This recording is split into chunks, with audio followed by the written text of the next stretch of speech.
As you all know, this is a great day for Arkansas State Capital City.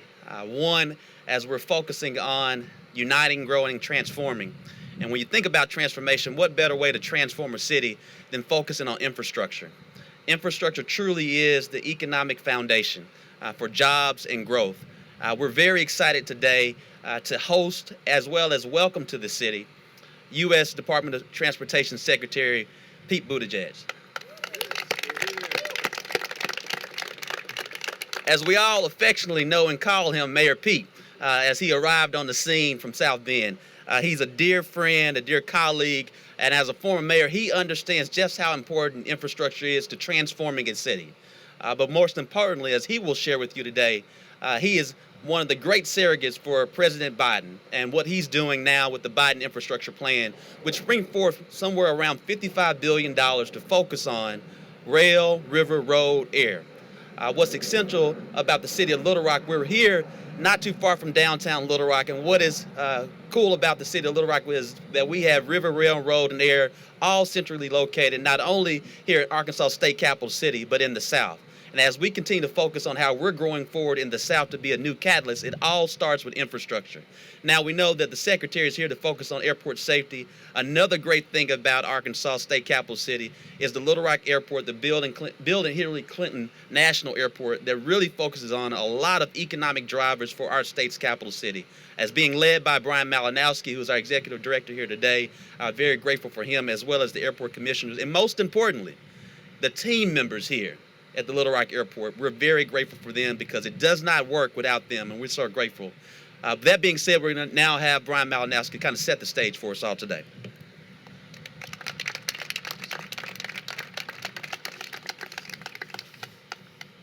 Good afternoon. It's my honor as the Executive Director of the Clinton National Airport to welcome you, Mr. Secretary, to Arkansas's largest airport. Also wanted to thank the mayor and the city board members.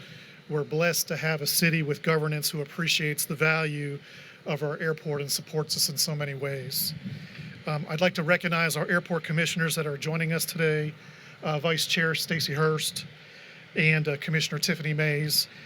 They volunteer much of their time to make sure that this airport serves the current and future needs of our passengers. Safety is one of our top priorities, from everything we do here in the airport to the airfield to the ramps and in air traffic control. Our country's aviation system is the safest in the world, and thankfully airports help to maintain the critical position thanks to the FAA's upgraded safety standards and the unwavering support of both the FAA and the Department of Transportation. The Taxiway Charlie project that you were just looking at will remove a hot spot, which in our case is the intersection of runway 36 and 4 left down here to the southwest of us. It'll eliminate possible incursions and safety risks. In addition, this project removes other non-standard taxiway to runway intersections and makes them safer. The more than $61 million project would not have occurred without the FAA partners who work alongside of us from the airport's district office in Dallas-Fort Worth. Mr. Secretary, you have an excellent leaders in this office, including the ADO manager, Glenn Bowles, and program manager, Kathy Franklin. In addition, this project and many of our other airfield projects would not be possible without the support of the Arkansas Department of Aeronautics. So we want to thank them as well. We also appreciate our congressional delegation who works with us to improve everything we do. And the country's aviation system would not be safe without the security expertise of the Department of Homeland Security and TSA. The Federal Security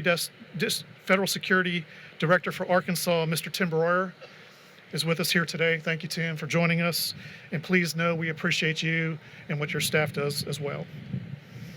When you say airport, most of us think about the terminal. But what I want you to see here today is the airport is actually the airfield. And this is where we are in one of our main commercial runways. We're fortunate to have an airport that has 3 runways here today.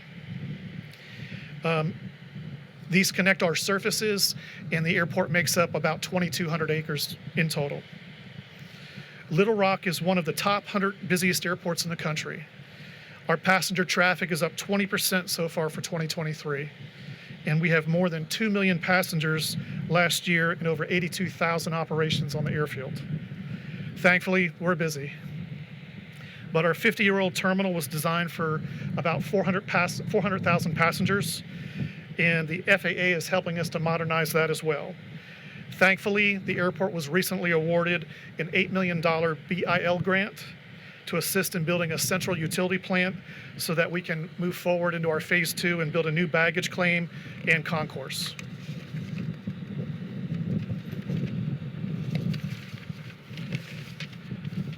Little Rock Airport is a healthy mix of commercial and general aviation, military and corporate aircraft.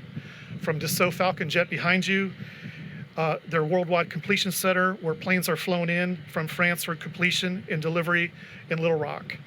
If you purchase a plane anywhere in the world from Dassault Falcon Jet, you take delivery here in Little Rock. And that's really, really a proud and important badge that we like to wear. Many millions will depend on the commercial jet service into Little Rock, and the current taxiway Charlie project will greatly improve your safety. Airports are fascinating and can be known or called time machines. This 1.5 miles of runway in front of you is where a runway where we are today can take you anywhere in the world in a matter of hours. Fortunately for travelers, the Department of Transportation is a champion of safety in all modes of transportation, especially aviation, and we thank you for your leadership, Mr. Secretary. Please know we appreciate your help, and thank you.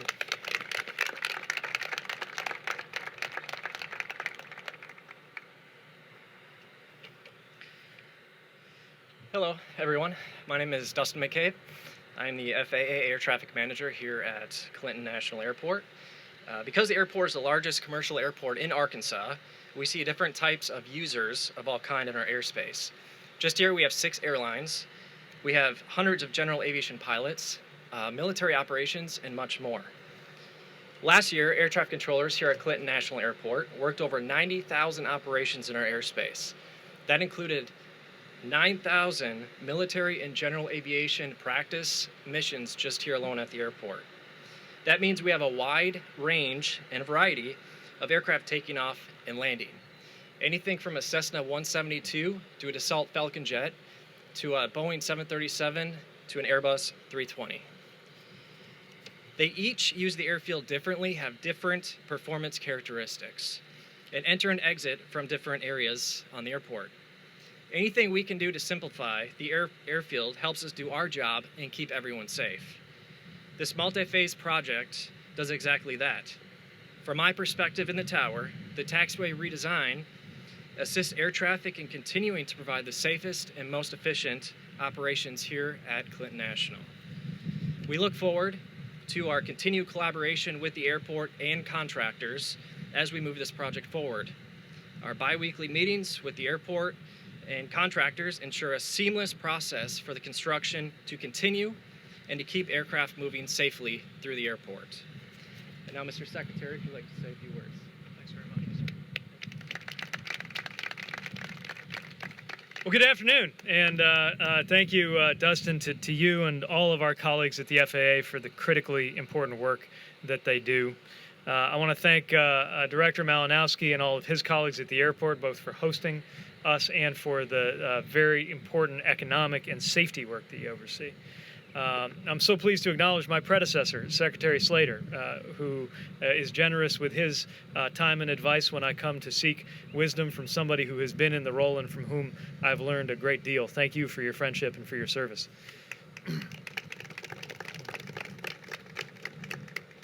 And I want to thank Mayor Scott for arranging this beautiful weather. I don't know how it works in Arkansas, but when I was mayor, we were in charge of the weather on good days, and the county was responsible when it was raining or snowing.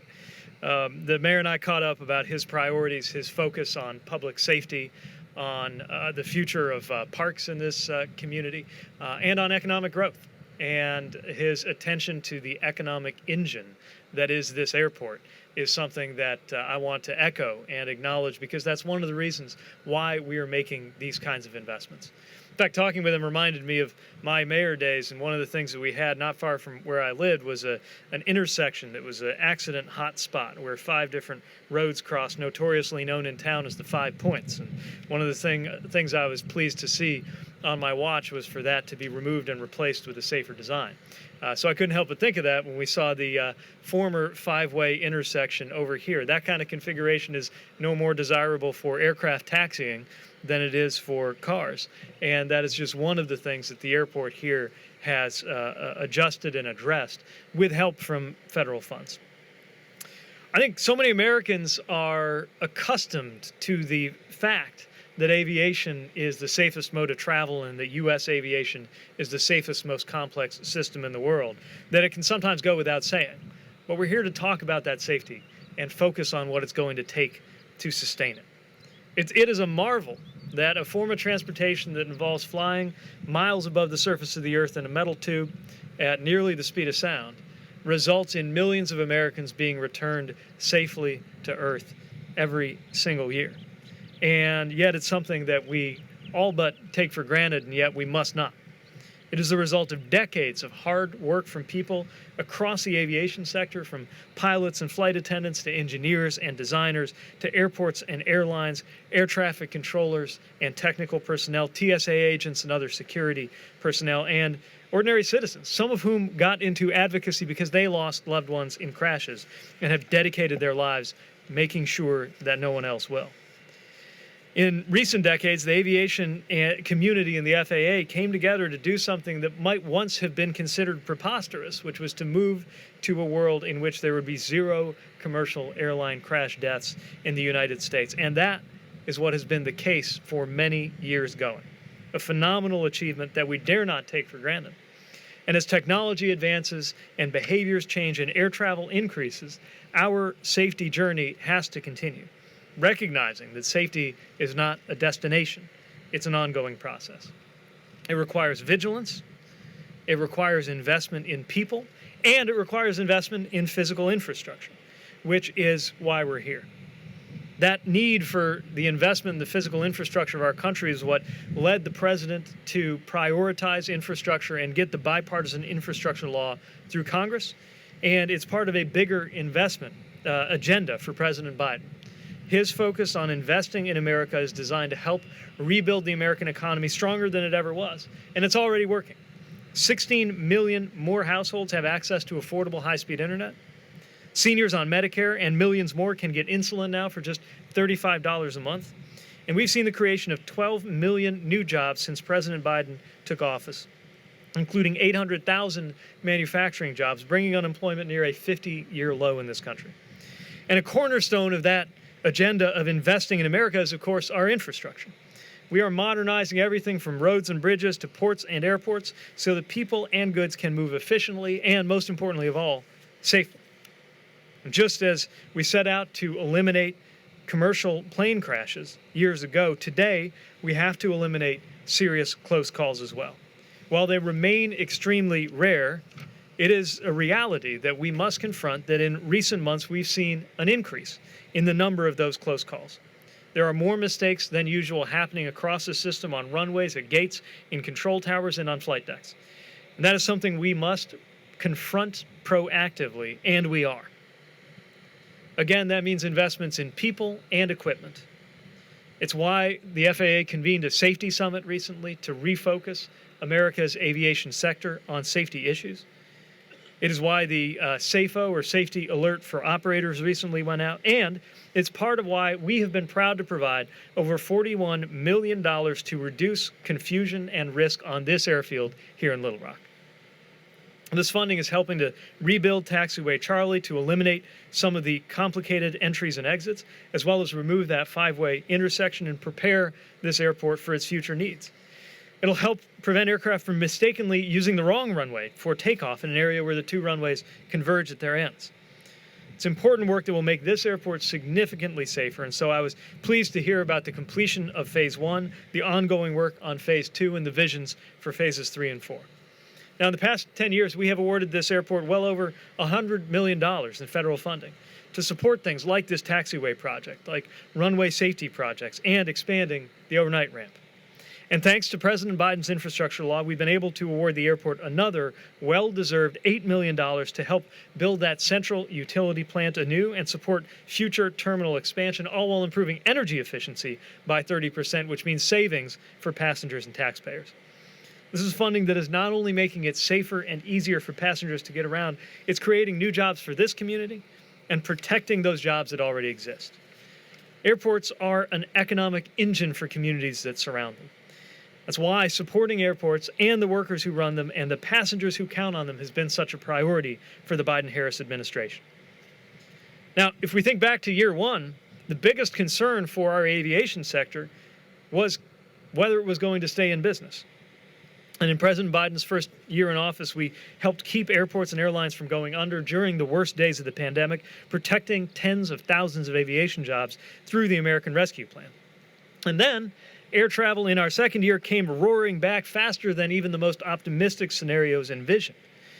And that's when we helped to ensure that airports and airlines were ready to meet that surging demand while advancing some of the most significant passenger and consumer protections in years.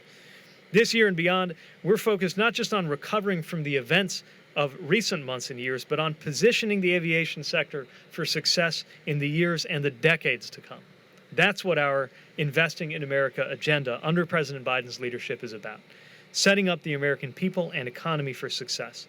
Replacing lead pipes to provide clean water, cleaning up legacy pollution, leading the way in a clean energy revolution to lower costs and improve national security while fighting climate change, bringing advanced semiconductor manufacturing jobs back to the United States. And every week now, shovels are hitting the ground and dirt is flying on infrastructure projects like this that are going to make our communities safer as well as more prosperous and cleaner. I'll end where I started, which is with aviation safety. Because whether we're talking about planes, trains, or automobiles, safety has and always will be the core of our work at the Department of Transportation.